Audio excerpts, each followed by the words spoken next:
Être prêt à tourner une nouvelle page, Dieu a averti les restes de Juda qui sont restés sur leur terre de ne pas chercher refuge dans Égypte, ils seraient punis s'ils le faisaient. Ils prospéreraient s'ils restaient dans le pays de Judée. Dieu a parlé par l'intermédiaire de Jérémie et a dit, « Si tu restes dans ce pays, je te construirai et je ne t'arracherai pas, je te planterai et je ne t'arracherai pas. Car je suis indulgent à l'égard du désastre que je vous ai fait subir.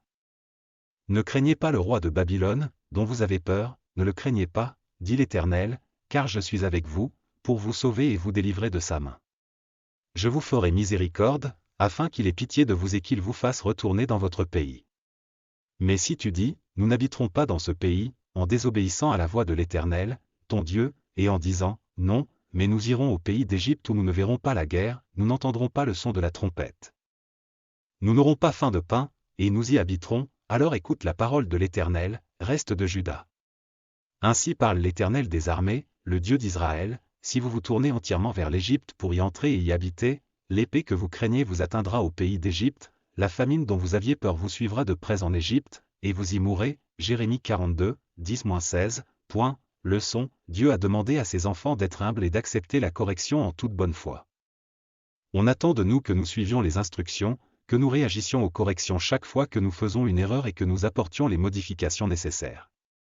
Les enfants de Dieu ne doivent pas se vanter de leurs fautes, mais avoir des remords et tourner la page. Notre Dieu toujours gracieux s'intéresse à notre repentir, il aime nous voir marcher dans ses plans afin de pouvoir répandre sa bonté sur nous. Si nous répondons aux attentes du Créateur, il nous bénira en temps voulu et lèvera notre bannière en son honneur. La prière, mon Dieu, donnez-moi un cœur humble pour que j'admette mes erreurs et que je fasse les corrections nécessaires. Donne-moi la force de me soumettre à tes instructions et de les suivre comme il se doit, afin que je puisse prospérer dans le pays des vivants. Laisse-moi rester sous tes yeux et fais que je puisse toujours bénéficier de tes bénédictions. Car c'est au nom de Jésus-Christ que je fais mes demandes. Je vous prie d'agréer, Monsieur le Président, l'expression de mes sentiments distingués.